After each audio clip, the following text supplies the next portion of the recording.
Welcome back, guys. If you're new here, I am Giselle Simmons. This is part 2 of my university video. So if you haven't watched part 1, you need to go back. Go back and watch part 1 about my experience in university. So part 2 is study tips and how to get a good GPA. The first thing I'd like to say is studying for an exam can be very tedious, it can be very stressing, it can be very time consuming and draining. If you want to get a good grade in university or a good GPA, you have to have the mindset, know what you want from the beginning. You have to know that, hey, this is what I want for myself. So it means you have to sacrifice a lot of things.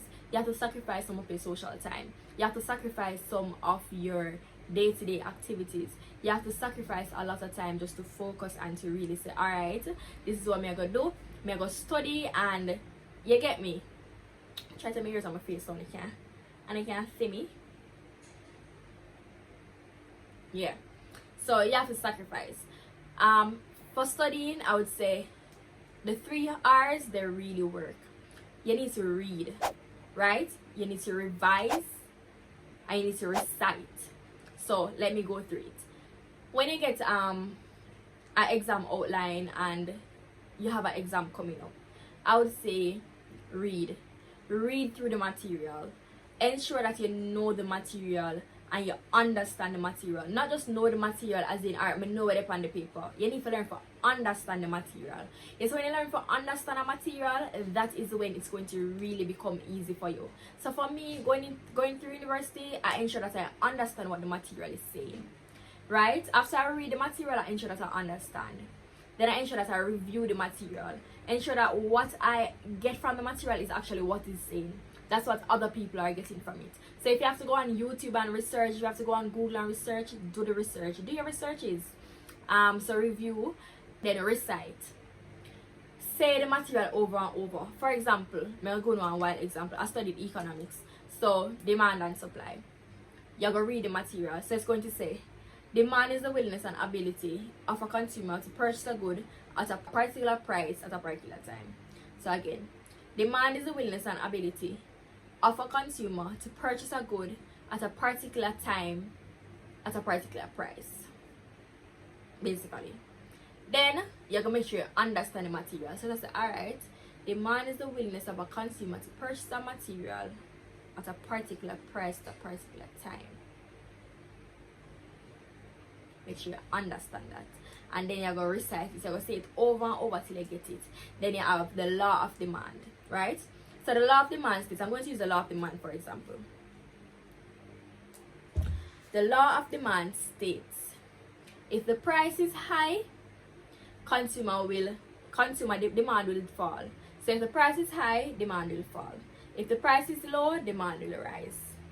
So the law of demand states that at a high price, less people are going to buy it. But at a low price, more people are going to buy it. So you're going to read that. So when you read that now, you're going to try to understand what I say. So that's basically saying to you, alright, if me I sell lip balm, right? And me make the price of lip balm, a standard lip balm is probably $50. And me make the lip balm be $2.50. That's a high price. So less people, when the price is at $2.50, less people are going to buy the lip balm. But let's say I drop the lip balm price to like $150. More people are going to buy it because it's a lower price they might get for the same lip balm. So more people are going to buy it than who that buy it for the $2.50. So I'm going to use that and apply it to life situation. So let's say lip balm is scarce. There's a scarcity on lip balm. And me have lip balm I sell. So everybody want to buy lip balm, but lip balm is scarce in the market. I'm going to stop using lip balm. I'm going to use tomato because tomato is scarce now.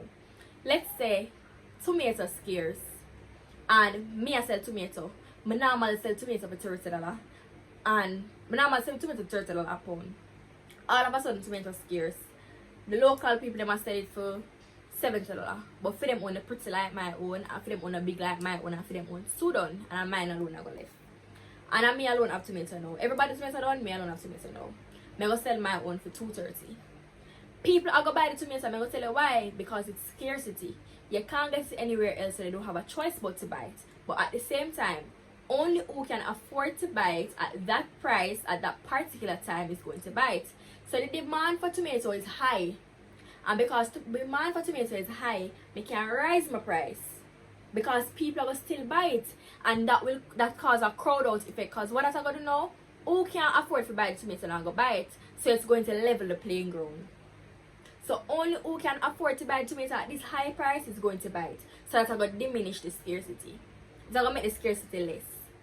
Zine, if something is scarce and you sell it at a low price, everybody run come buy it and it's all done. But if something is scarce and you sell it at a high price, only who can afford to buy it will buy it for that price.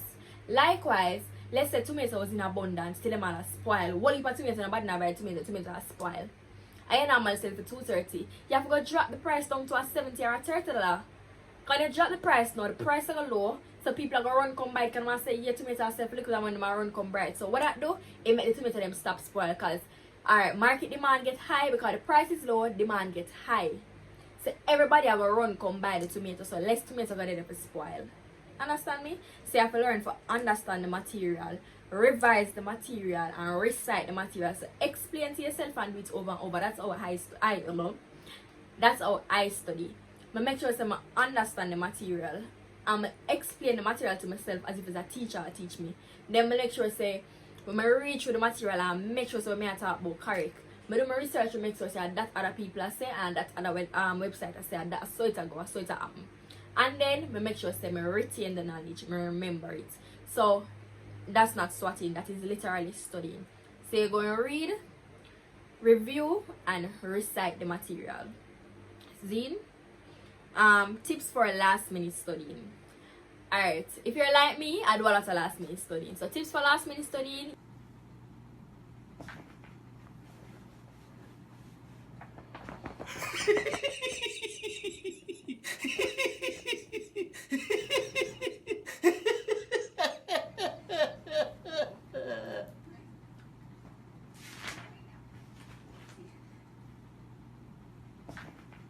So tips for last minute studying, you focus on what you need to be done and get to the point.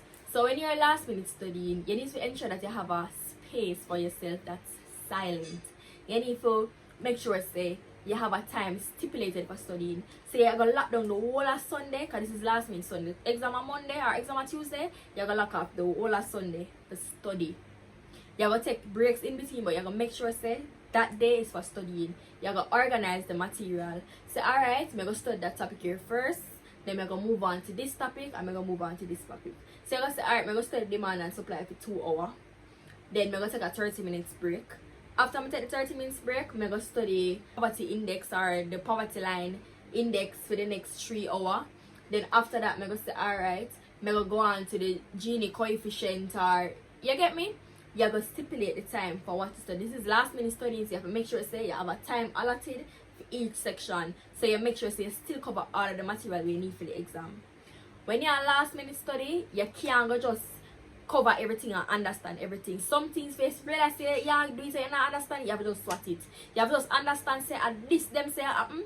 Even though you don't understand why it happen yet, you have to just understand at this them say man, that's the answer, and I pass you want to pass the exam here, so you have to just swat that. And anyway you see the question and they come, you're supposed to the answer they put back. You don't understand why the answer, but it's the answer, you're going to work with it. So you go swat it. You see me? Next thing, so you swat something and you know you're likely to forget, you see as them say, you may begin in an exam room, you jot that right down for your paper. That's my style. I'm going to tell you honest truth. This is a tip. If you swat something or even say you never know something and right before the exam somebody tell you how it go, as you reach the exam and them say you may begin, you start writing on the paper. So in your head, before the exam starts, in your head over and over you will keep on a repeat. So for example, them tell you say the water is wet and you never know say water wet. You'll keep on a repeat in your head. The water is wet, but me not say the water is wet, the water is wet, the water is wet. So as the moment them say begin, even you write on your ID number something in your head, they still say water is wet. The moment them say begin, you write on the paper, the water is wet. So when you go into the back now and them say whichever fall in the water is wet, the water is dry, the water is blue. You don't know why the water wet, but you just make them know say the water is wet. Because you remember so that is SWAT. So when you SWAT something, you write it down the same time. It's like all maths courses and when you need formula.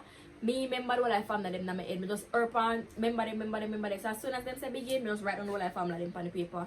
So when I reach on that back now, I'm a fluster, I'm a forget or whatever, I just keep back to the front of the paper and the formula will be there. Because sometimes in the exam you actually you know there's something there, but when you get nervous or whatever, you remember that one thing.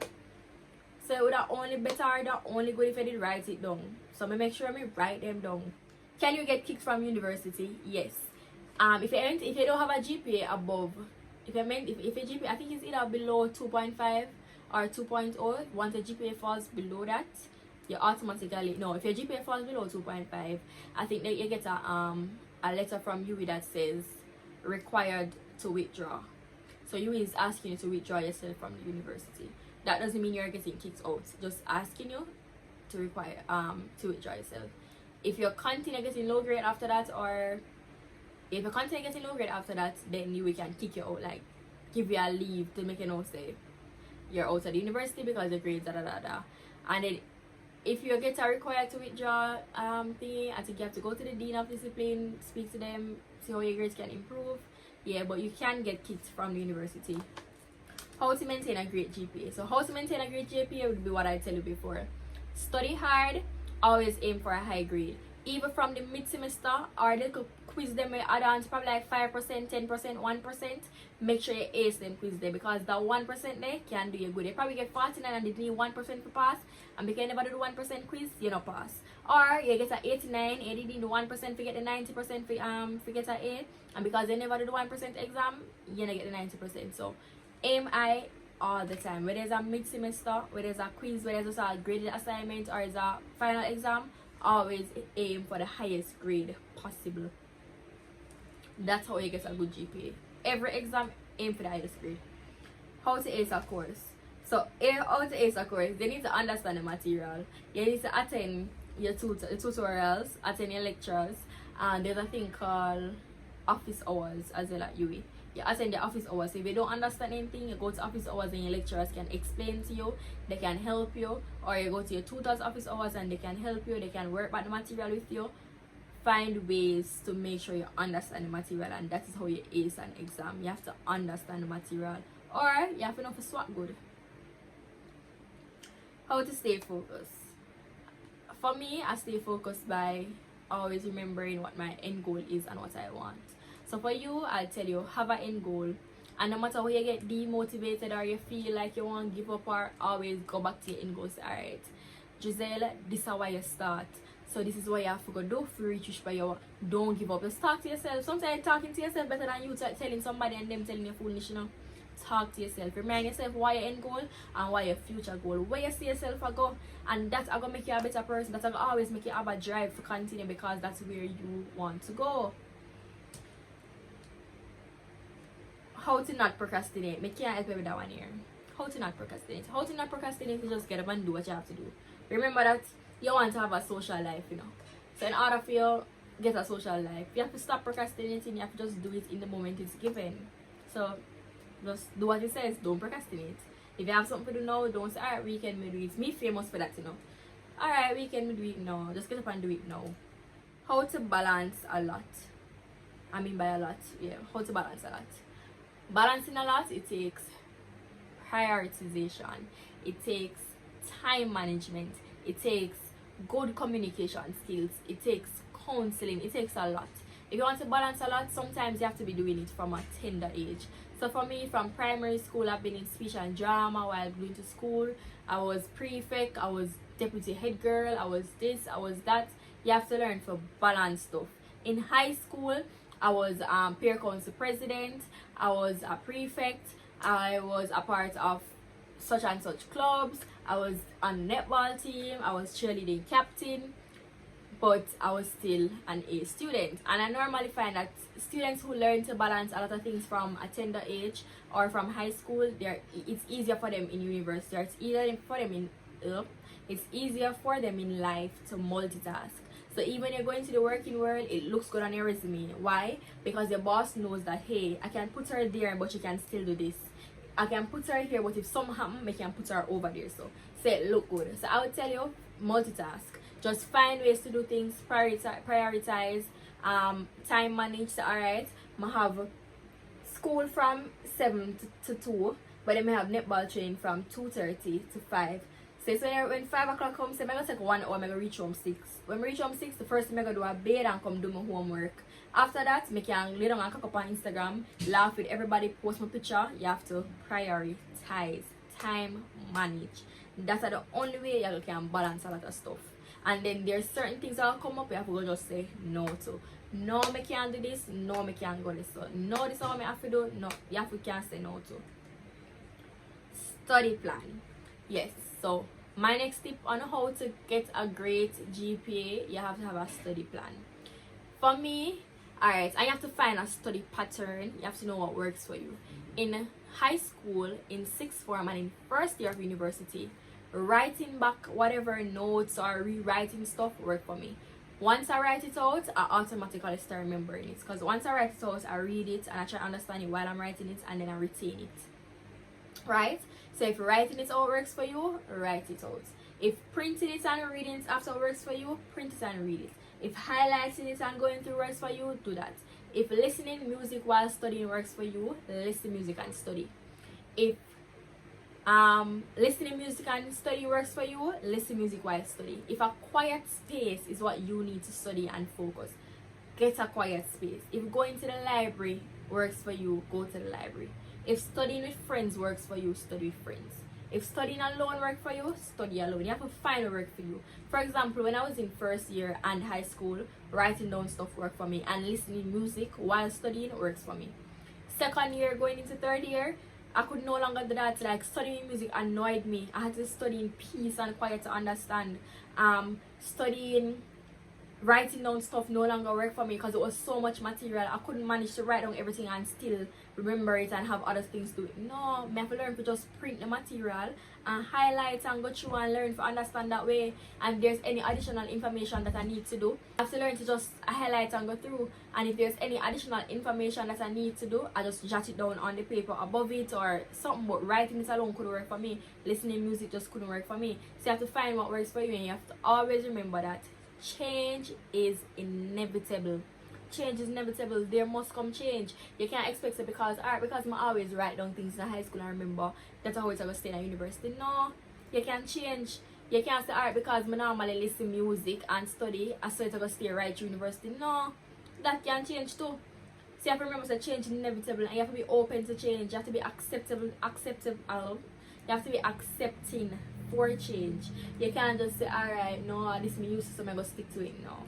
Things can change for you. You can change for yourself. Your personality can change for you. The things you normally do can change. The way how you study, your habits, everything can change. So change is inevitable. So that is it. Find a study plan. Find what works for you. If studying 3 subjects a day work for you, study 3 subjects a day. If studying 1 subject per day work for you, study 1 subject per day. Get a study timetable. Write down what I did. I get a big calendar. Then in the calendar days like for the 18th in the box, I'd write, okay, study that at such time, eat that at whatever time. Always remember, you need food in your system if you can study. And if you need food in your system if you can learn too, me eating at every class. Even if I just eat now, I'm eating at every class. I always have to find something to snack on because that's how I learn. I have to eat for understand where I stay like. I have to eat, my belly up full. If my belly not full, I not hear nothing. I not learn nothing. So I have to just find where work for you. I hope this video was really helpful for you. If you like videos like this, comment down below and let me know that you want to see more videos, and tell me what videos you want me to do next. Thank you for watching this video. I hope you guys have a great university journey and study hard. Bye.